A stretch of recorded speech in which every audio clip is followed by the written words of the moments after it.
اعوذ باللہ من الشیطان الرجیم بسم اللہ الرحمن الرحیم السلام علیکم ورحمۃ اللہ وبرکاتہ۔ آج میں آپ کے سامنے اپنا پہلا ویڈیو لا رہا ہوں اور میرا آن لائن میں یا یوٹیوب میں ویڈیو بنانے کا مقصد یہ نہیں ہے کہ مجھے اس سے کچھ پیسے کی ضرورت ہے یا میں اس سے کچھ کمانا چاہتا ہوں، بلکہ میں ویڈیو اس لیے بنا رہا ہوں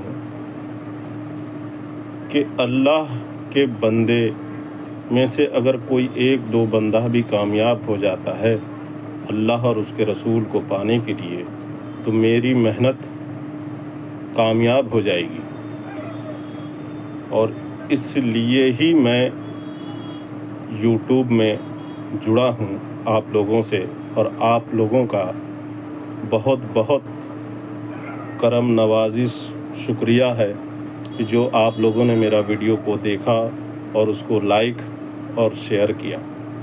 میرا مقصد یہ ہے کہ انسان خدا اور اس کے رسول کے قریب پہنچ سکے اگر میری ذات سے کچھ فائدہ ہو جائے تو، اور میں اسی مقصد کے تحت جو ہے ویڈیو بنانا یوٹیوب میں شروع کیا اور آپ لوگوں سے جو جڑا، اور آپ لوگوں کا بہت بہت احسان ہے مجھ پہ کہ آپ لوگوں نے اسے لائک اور شیئر بھی کیا اور کمنٹس بھی کیا۔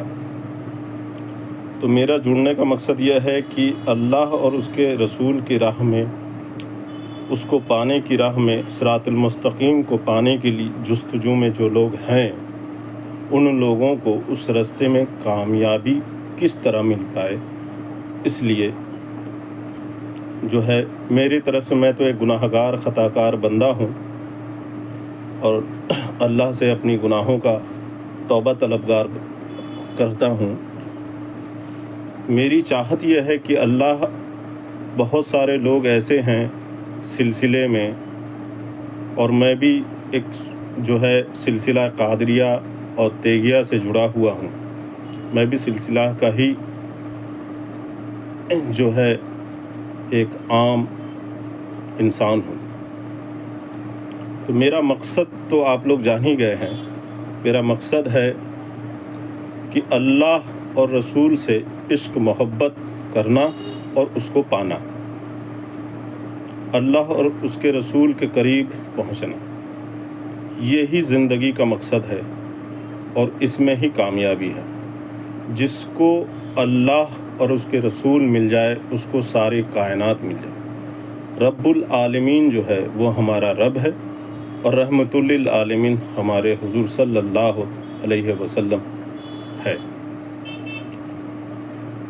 تو سب سے پہلے صراط المستقیم پہ کامیاب ہونے کے لیے عقیدے کا درست ہونا بہت ہی ضروری ہے، اور عقیدہ جو ہے حضور صلی اللہ علیہ وسلم سے سارے امتی اس وقت مسلمان تھے اور سارے لوگ سنت والجماعت سے ہی تھے، لیکن کچھ سب سے پہلا فرقہ اسلام میں جو بنا وہ سیاہ لوگوں کا بنا، اور اس بننے کے پیچھے جو ہے ان کا مقصد بننے کے پیچھے یہی تھا کہ ان کی محبت جو ہے حضرت علی سے بہت زیادہ تھی۔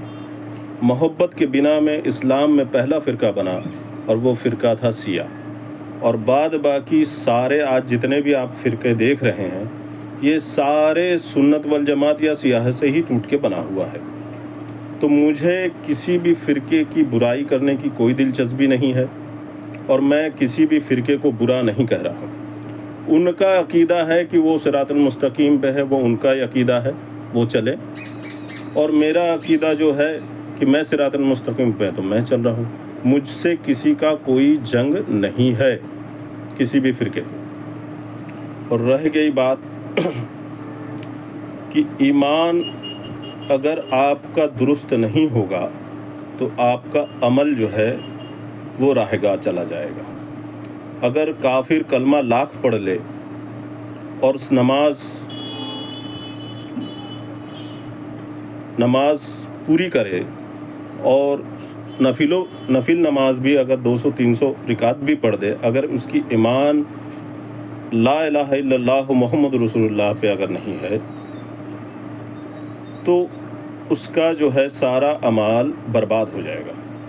یا اگر کوئی مسلمان بھی ہے، لا الہ الا اللہ محمد رسول اللہ پڑھ رہا ہے، لیکن جانے انجانے میں بھی ذرا سے غلطی گستاخی ہو جائے حضور سرور صلی اللہ تعالیٰ علیہ وسلم کی شان میں، تو اس کے بھی ایمان خطرے میں آ جاتی ہے۔ تو اس لیے ایمان کا درست ہونا پہلے ہے، اس کے بعد خود کا درست ہونا، طہارت یعنی وضو غسل، یہ بعد میں آتا ہے 2 نمبر پہ، اور تیسرے میں آتا ہے کہ جب آپ جو ہے طہارت اپنے آپ جسم کو کر لیے تو اس کے بعد آپ عبادت کے لائق ہیں۔ تو پہلا ہے ایمان کی طہارت، دوسری ہے خود کے جسم کی طہارت، اور تیسرا ہے اب عمل کرنا ہے۔ تو عمل اس وقت تک نہیں ہوگا جب تک آپ کا ایمان درست نہ ہو، آپ کا طہارت نہیں ہو۔ لوگوں کو یہاں تک جو ہے وضو کا طریقہ نہیں پتہ ہے، غسل کا طریقہ نہیں پتہ ہے۔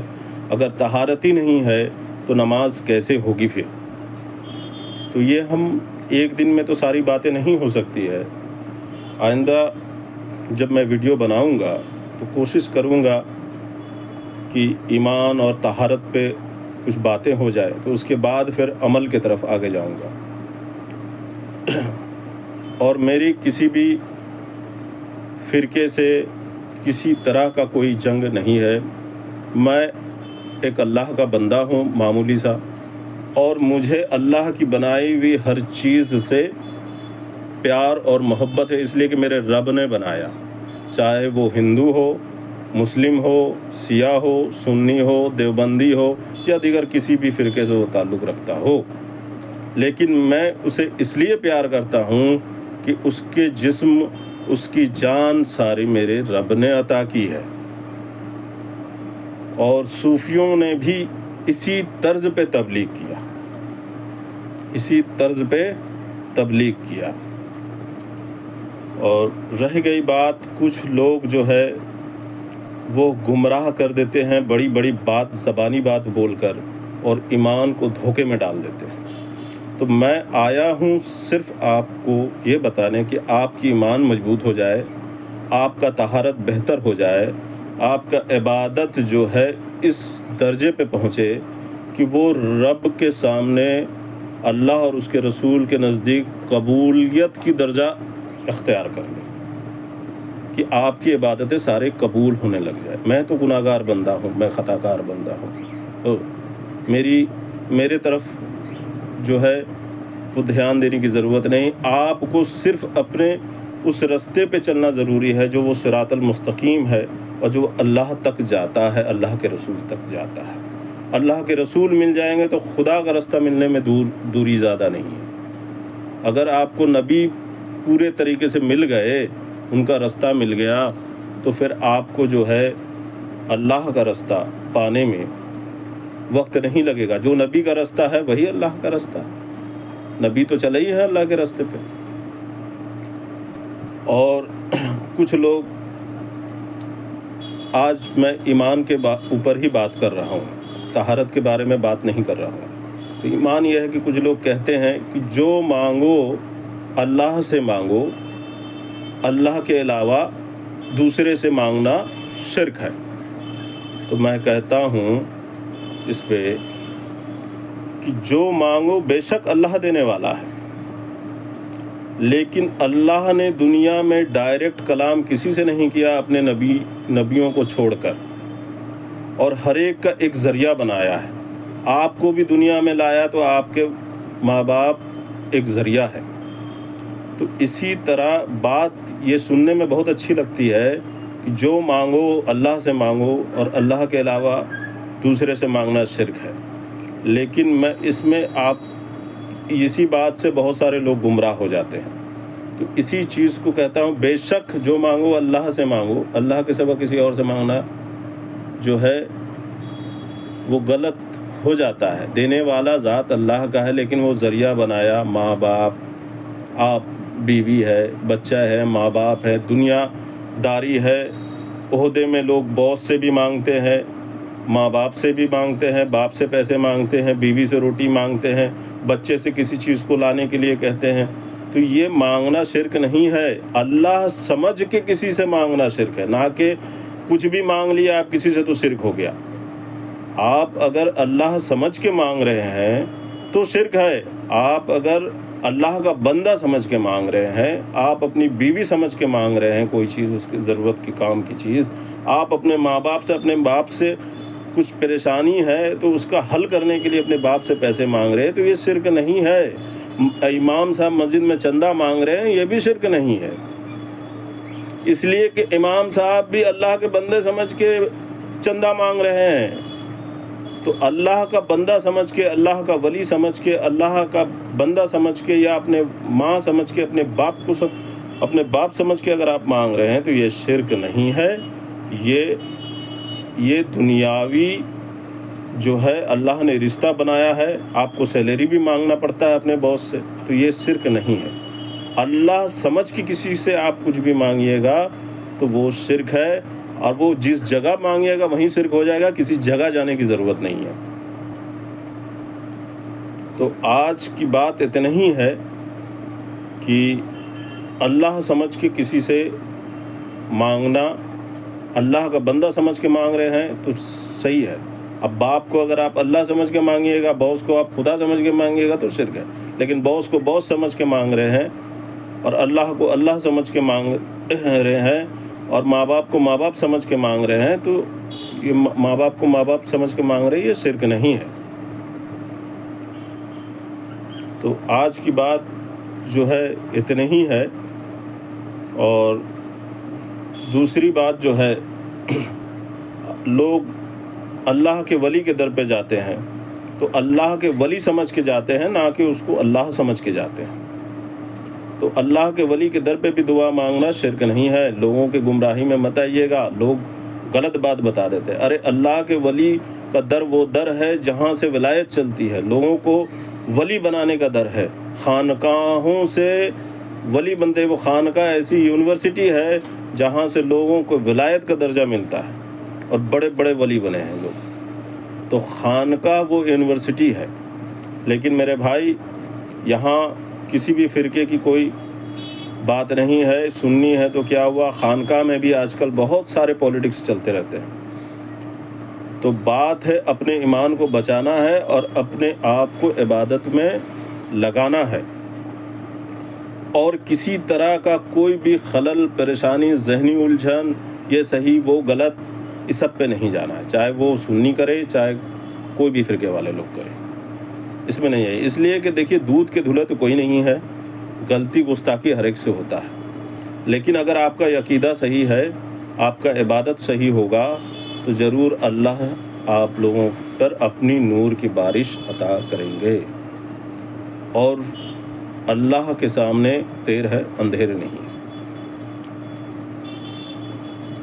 اب اس کے بعد جب میں ویڈیو بناؤں گا تو اس میں طہارت کی بات کروں گا، اور کس طرح انسان جو ہے وہ اپنے آپ کو پاک رکھ پائے، طہارت کے ساتھ رہے. اگر طہارت نہیں ہوگی، وضو صحیح نہیں ہوگا، غسل نہیں صحیح ہوگا، چاہے وہ مرد ہو یا عورت ہو، تو پھر اس کی نماز اور اس کی عبادت کیسے صحیح ہوگی.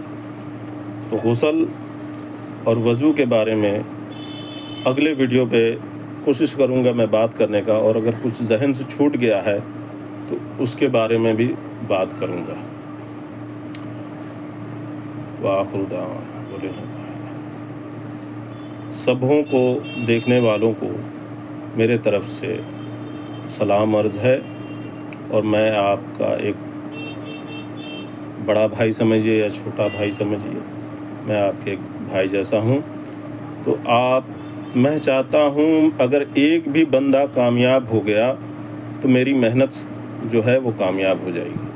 میں چاہتا ہوں کہ لوگ سچے طور پہ، بنا کسی سیاست کے، بنا کسی پولیٹکس کے، جو ہے اب بنا کسی فرقے میں پھنسے ہوئے، جو پہلے سے چلے آ رہے ہیں جو نبی سے چلے آ رہے ہیں، نبی کے بعد سے اولیاء اکرام سے چلے آ رہے ہیں، اس سلسلے میں سچائی کے ساتھ جڑیں اور روحانیت کامیابی جو ہے وہ اپنے حق میں کریں، اور اللہ سے دعا کریں کہ اللہ جو ہے ہم لوگوں کی عبادت کو قبول فرمائے، اور ہم لوگوں کی عبادت کو قبول فرما لے اللہ، اور اپنی رحمت، اپنی معرفت ہم لوگوں کو عطا فرمائے۔